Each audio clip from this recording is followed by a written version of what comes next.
सोचिए दिल्ली की सड़क पर आपकी कार दौड़ रही हो, पीछे छूट रहा हो श्रीनगर, फिर गिलगिट, फिर काबुल और सफ़र यहीं ख़त्म ना हो बल्कि तजाकिस्तान, उज़्बेकिस्तान और कजाकिस्तान को पार करते हुए सीधे रूस की राजधानी मॉस्को तक आप पहुंच जाएं।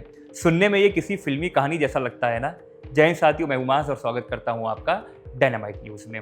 इसके पीछे एक दिलचस्प भूगोलिक और रणनीतिक कारण भी छुपा हुआ है जिसके बारे में मैं आपसे बात करने आ रहा हूं। और सवाल है, क्या भारत से काबुल और आगे मॉस्को तक सड़क संपर्क कभी पॉसिबल हो सकता है, संभव हो सकता है या नहीं?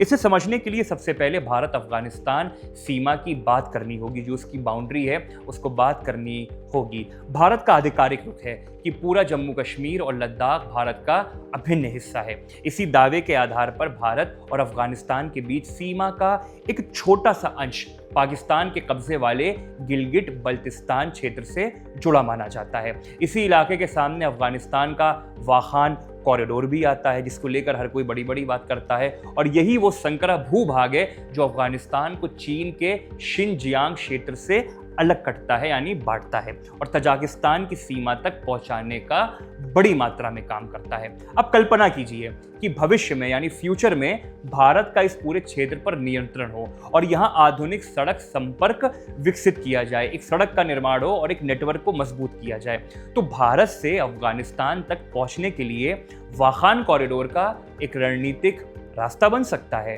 इस संभावित कनेक्टिविटी के दो रास्तों की कल्पना कहीं ना कहीं करी जा सकती है। दो चीजें सोची जा सकती हैं। पहला रास्ता मनाली से शुरू होकर लेह, कारगिल, गिलगिट बल्तिस्तान क्षेत्र से होते हुए वाखान कॉरिडोर तक जा सकता है। इसके बाद अफगानिस्तान के अंदर जो फैजाबाद है और काबुल की दिशा में सड़क संपर्क की कल्पना की जा सकती है। अब दूसरा संभावित रास्ता श्रीनगर से शुरू होकर सोनमर्ग, कारगिल और आगे जो गिलगिट की दिशा से वाखान कॉरिडोर तक पहुंचता है। लेकिन यहाँ एक अत्यंत महत्वपूर्ण बात समझना भी जरूरी है। ये कोई मौजूदा एक्सप्रेसवे नहीं, अगर आप कल्पना कर रहे हो, ये एक संभावित भविष्य की कनेक्टिविटी का सिर्फ विचार है जो मौजूदा राजनीतिक और भौगोलिक परिस्थितियों में कहीं ना कहीं संभव नहीं हो पा रहा है। क्योंकि जिस इलाके से ये रास्ता गुजरने की कल्पना करी जा रही है ना, उसका बड़ा हिस्सा भारत के नियंत्रण में अभी है ही नहीं। तो इसलिए इसके अलावा वाखान कॉरिडोर दुनिया के बेहद दुर्गम इलाकों में शामिल है। कई हिस्सों में ऊंचाई लगभग 3000 से 6000 मीटर तक पहुंचती है। ऐसे इलाके में सड़क बनाना आसान नहीं होगा, उसकी कल्पना करना भी आसान नहीं होगा। ऊंचे पहाड़, बर्फबारी, बेहद कठिन मौसम, सुरंगें, पुल और सीमित मौजूदा इंफ्रास्ट्रक्चर, इन सब के बीच हजारों किलोमीटर के अंतर्राष्ट्रीय सड़क नेटवर्क को तैयार करना अपने आप में बहुत बड़ी इंजीनियरिंग चुनौती होगी। लेकिन अगर कभी ऐसी कनेक्टिविटी विकसित होती है तो इसका फायदा सिर्फ अफगानिस्तान तक सीमित नहीं रहेगा।